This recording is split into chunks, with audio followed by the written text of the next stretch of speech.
इस कहानी के सभी पात्र और घटनाएं काल्पनिक हैं, जिसका किसी भी व्यक्ति या घटना से कोई संबंध नहीं है। यदि किसी घटना के साथ इसकी समानता होती है, तो इसे मात्र एक संयोग कहा जाएगा।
दिग दिगंत और अनंत तक गूंजायमान है।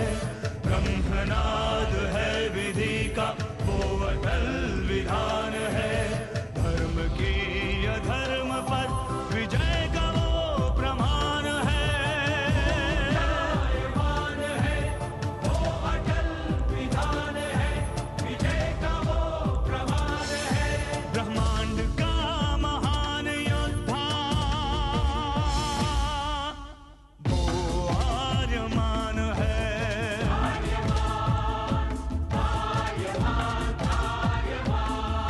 ब्रह्मांड का महान योद्धा वो आर्यमान है। आर्यमान है।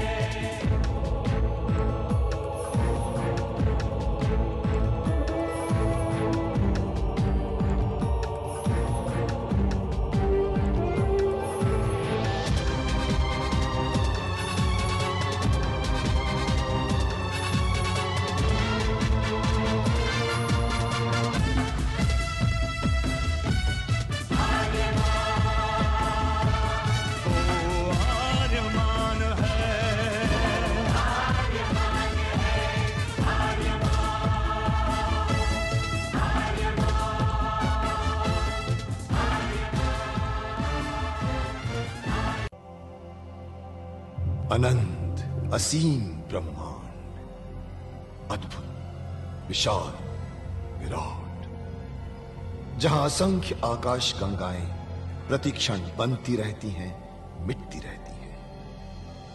हर आकाश गंगा में होते हैं अनगिनत तारे, अनेकों सूरज, और सूरज के साथ होता है अपना सौर मंडल, जिसमें रहते हैं अनेकों ग्रह। न जाने कितने सूरज चमके और बुझ गए, न जाने कितने तारे चमके और खो गए, न जाने कितने ग्रह, कितनी पृथ्वियां, कितनी सभ्यताएं बनी, बढ़ी और खो गई समय की इस अनंत धारा में। इन्हीं अनजानी परंतु अमर गाथाओं में से एक है महागाथा ब्रह्मांड के योद्धा आर्यमान की। बहुत समय पहले पृथ्वी से लाखों प्रकाश वर्ष दूर आर्याना आकाश गंगा में एक ग्रह था, थार।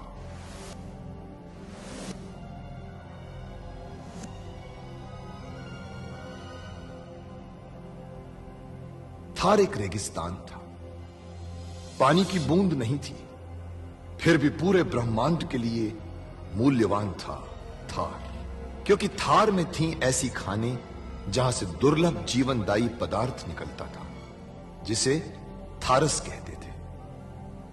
यह किसी भी ग्रह की जहरीली से जहरीली हवा को भी रासायनिक प्रक्रिया से प्राणवायु बना देता था, जीने के लायक बना देता था। कहावत थी, थारस जिसके वश में, पूरी आकाश गंगा उसके वश में। आर्याना आकाश गंगा की संरक्षक संस्था ओमियान के नियमों के अनुसार थारस को कोई भी व्यक्ति अपने वश में नहीं कर सकता था। यहां तक कि थार ग्रह का राजा जारांत भी नहीं। राजा होते हुए भी जारांत अपना राज्य गणतंत्र प्रणाली से चलाता था। खानों से निकलने वाले थारस का 25% भाग ही थार ग्रह के हिस्से में आता था। बाकी का हिस्सा ओसेक अंतरिक्ष संगठन में चला जाता था। ओसेक आरियाना आकाश गंगा के व्यापारियों का संगठन था और जिसका संचालन अंतरिक्ष में बनाए गए एक कृत्रिम ग्रह ओसेक से होता था। मगर ओसेक संगठन में कई व्यापारी ऐसे भी थे जो अति महत्वाकांक्षी थे, जो पूरे ब्रह्मांड में अपना आधिपत्य स्थापित करना चाहते थे। परंतु जब तक ओमियान था तब तक कोई कुछ नहीं कर सकता था। ओमियान अंतरिक्ष के लोगों की संरक्षक संस्था थी, जो अंतरिक्ष के निवासियों के हितों का पूरा ध्यान रखती थी और अपनी शांति सेना के द्वारा संपूर्ण ब्रह्मांड में शांति और व्यवस्था बनाए रखती थी। इसी ओमियान संस्था का अध्यक्ष था महान होशिंग। होशिंग जिस ग्रह पर रहता था उस ग्रह का नाम था कुरुक्षेत्र, जहां आज छिड़ी हुई है एक महाजंग। चंद्रहास के बारे में यह कहा जाता है कि जिसको वो मिलने वाला होता है उससे स्वयं रास्ता बताता है। मगर चंद्रहास रास्ता कैसे बताता है? इसके बारे में मैं कुछ भी नहीं बता सकता। हाँ, एक व्यक्ति है जो अब काफी बुजुर्ग हो गया होगा। उसको चंद्रहास के बारे में बहुत कुछ जानकारी है। कौन है वो व्यक्ति? कहाँ रहता है? एक ग्रह है टाटू ग्रह, वो उसी पर रहता है। टाटू ग्रह कहाँ है? टाटू ग्रह आरियाना आकाश गंगा के एकदम किनारे पर है। आप मुझे उस व्यक्ति का नाम और पता दीजिए, मैं उससे मिलकर जानकारी लूंगा। मैं टाटू ग्रह जाऊंगा। वो बहुत ही खतरनाक जगह है, वहां के लोग अच्छे नहीं हैं। मुझे लोगों की परवाह नहीं है सुमंत जी। क्या नाम है उस बुजुर्ग का? उनका नाम है नैमिष। पता नहीं वो जीवित हैं भी या नहीं, मुझे तो शक है। आप मुझे केवल उनका पता दीजिए, मैं खुद ढूंढ लूंगा। पता तो मुझे नहीं मालूम। ठीक है, इस जानकारी के लिए आपका बहुत बहुत शुक्रिया। अब जाने की आज्ञा दीजिए। आर्यमान, सत्य का कवच तेरे साथ। आउट।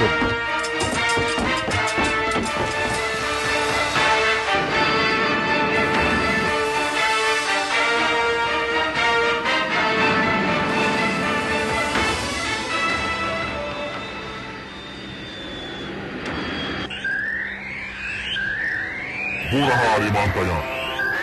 ये साकेत ग्रह संख्या, यही आर्यमान का यान है। इसे चारों तरफ से घेर लो।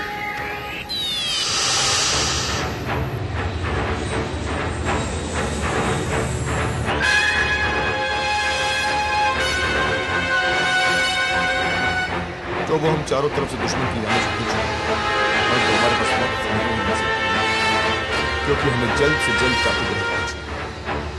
ये चलो यान के प्रकाश की गति से तेज।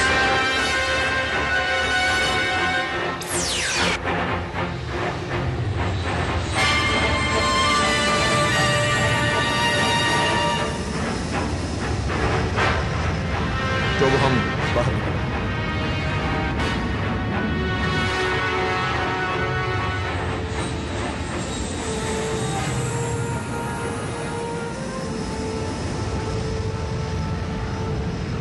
तो वो लगता है हम टाटू ग्रह के पास पहुंच गए।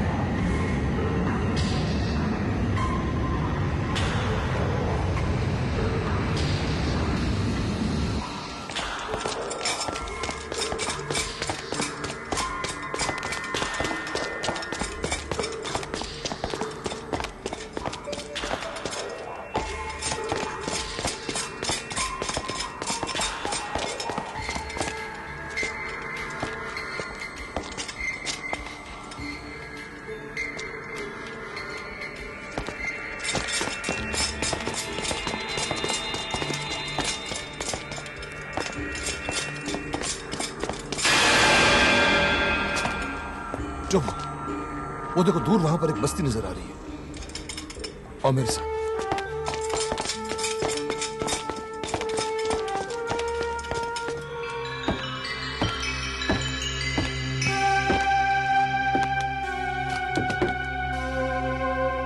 ये शालक हमें सूचना क्यों नहीं दे रहा? महासामंत नारद, शालक का संपर्क हमसे टूट गया है।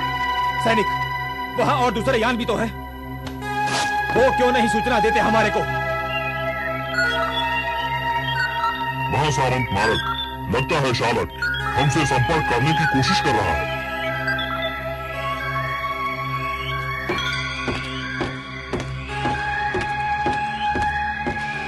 महासामंत नारद की जय हो। शालक, ऐसी कौन सी बात होगी कि तुमने हमसे संपर्क नहीं किया? महासामंत नारद, हमारे सभी यान ध्वस्त होते होते बचे। आर्यमान ने एक ऐसी चाल चली कि हमारे सभी यान हमारे अपने ही शस्त्रों से क्षतिग्रस्त हो गए। शालक, तुम पहले हमें यह बताओ कि तुमने आर्यमान को पकड़ा या नहीं? आर्यमान ना ही पकड़ा जा सका और ना ही हम उसका कुछ बिगाड़ पाए। लगता है तुम सब बेकार हो गए हो। इतनी बड़ी सेना लेकर के तुम एक मामूली से इंसान को नहीं पकड़ पाए। सच तो ये है महासामंत नारद, आर्यमान अपने आप में ही एक बहुत बड़ी सेना है। वो कब कौन सी चाल चल देगा हम सोच भी नहीं सकते। शालक, तुम पहले यह पता लगाओ कि आर्यमान ब्रह्मांड में कहां गया। जाओ।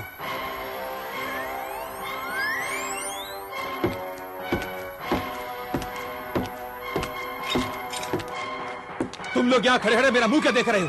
जाओ।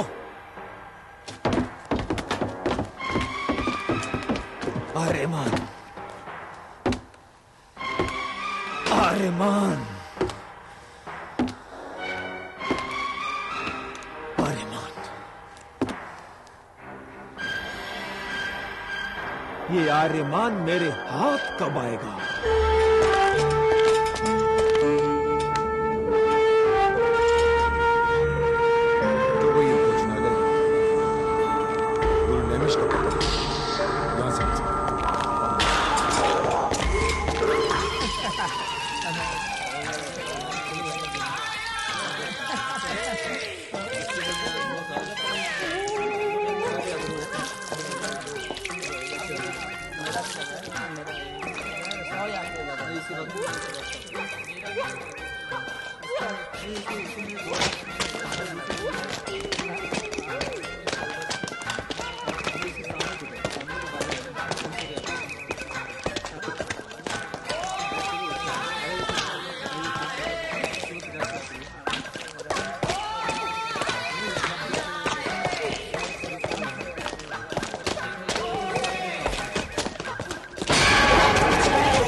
चल भाई, लगाता है 100 की। क्यों डरता है क्या? चल रहा है। चल लग गई 100 की। ये भाई सूजू पे लगाना चाहता है कि इस पे लगाना चाहता है? चलो चलो, माल लगाना है तो लगा लो। चलो ये ले, ये ले, अरे ले यार। क्या दो और कोई लगाना चाहता निकाल 100। चल चल लगा लगा लगा। चल ले बच्चा, ले लगाने का। हाँ मार, हाथ पे। चल मार मार मार। चल मार। बच्चे लोगों का काम नहीं। चल चल चल। और कोई चल तू लगा। और कोई चल चल बराबर से रखना। हाँ मार मार। चल मार। और कोई नहीं। चल अब तू रख, अब मेरी बारी। चल चल रख रख रख। ये ले चल। चल कौन लगाना चाहता है? हाँ हाँ। एक लगा भाई, लगा लगा लगा। 2 और ये 3।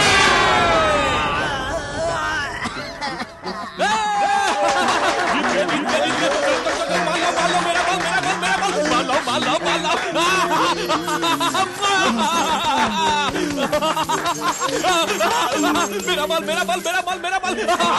ए बच्चे चल निकाल। ये जगह ठीक नहीं लगती टप्पू। राजगुरु सुमंत ने ठीक ही कहा था। लगता है ओमियान की शांति सेना भी यहाँ पर नहीं आती, इसलिए सारे ग्रह पर अराजकता का साम्राज्य है। मेरे हिसाब से ब्रह्मांड भर के गुंडे बदमाश इसी भोजनालय में आते हैं। सुनिए, जी, गुरु नैमिष को आप जानते हैं? वो बुढ़ा नैमिष, उसका यहाँ पर क्या काम है? अरे ये क्या बताएगा, चल हट, मैं बताता हूँ। हाँ बताइए। यहाँ से आप सीधा बाहर चले जाइए, फिर टेढ़े हो जाइए, फिर सामने जाइए, वहाँ पर आपको एक यान मिलेगा, उसमें बैठ जाइए, फिर ऊपर उड़ जाइए। उसके बाद भी समझ में ना आए तो मेरे पास वापस आइए, फिर मैं बताऊंगा क्या करना है। मैं अभी आता हूँ। ना, आप कष्ट ना कीजिए, हम खुद ही ढूंढ लेंगे। आओ आर्यमान।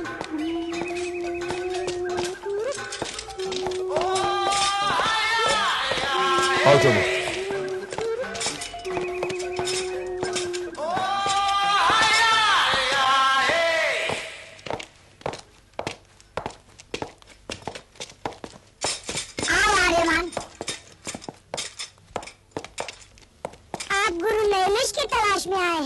हाँ, मैं उन्हें ही ढूंढ रहा हूँ। कहाँ है वो? आपका ही इंतजार कर रहे हैं। मेरा इंतजार कर रहे हैं? मगर उन्हें कैसे पता चला कि मैं यहाँ आने वाला हूँ? चलकर देख लीजिए, खुद ही पता चल जाएगा। आइए। ठीक है।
आर्यमान, तुम्हारा स्वागत है। धन्यवाद गुरु नैमिष। मैंने साकेत ग्रह के राजगुरु सुमंत से आपके बारे में सुना था। साकेत ग्रह के राजगुरु सुमंत से आपके बारे में सुना था। हो तो तुम सुमंत से मिल चुके हो? जी हाँ। और चंद्रहास की यात्रा पर हो? हाँ। बैठो। परंतु आपको कैसे मालूम? जैसे महान होशिन को मालूम था। आप महान होशिन को भी जानते हैं? हाँ, हमारा उनका बहुत पुराना साथ है। जब ओमियान संघ बना था, हम उनके साथ थे।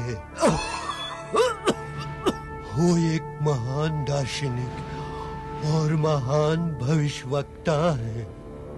उन्होंने ही तुम्हारी जन्म और आर्याना आकाश गंगा की मुक्ति की भविष्यवाणी की थी, जो अब सच होने जा रही है। महान होशिन तुम्हारा गुरु है ना? वो हमारे गुरु ही नहीं, माँ और पिता भी हैं। हमारी परवरिश ही उन्होंने की है। हाँ, जानता हूं कि तुम्हें ब्रह्मांड का योद्धा भी उन्होंने ही बनाया। जी, राजगुरु सुमंत ने मुझसे कहा था कि चंद्रहास तक पहुंचने के लिए आप हमें कुछ दिशा निर्देश दे सकते हैं, इसीलिए मैं आपके पास आया हूं। क्यों? होशी ने तुम्हें नहीं बताया था? बताया था, लेकिन तो उससे आगे मैं क्या बता सकता हूं? हाँ, तुम्हें सिर्फ होशियार रहना होगा। आते समय जो तुम्हारे यान पर हमला हुआ था वो नारक के सैनिक थे। क्या नारक को मालूम है कि तुम चंद्रहास प्राप्त करने जा रहे हो? कह नहीं सकता। मैं बताता हूं, उसे मालूम ही होगा। वही सारे पापों की जड़ है। उसी की वजह से सारी आर्याना आकाश गंगा में अराजकता फैली हुई है। आगे चलकर नारक भी चंद्रहास प्राप्त करने की कोशिश करेगा।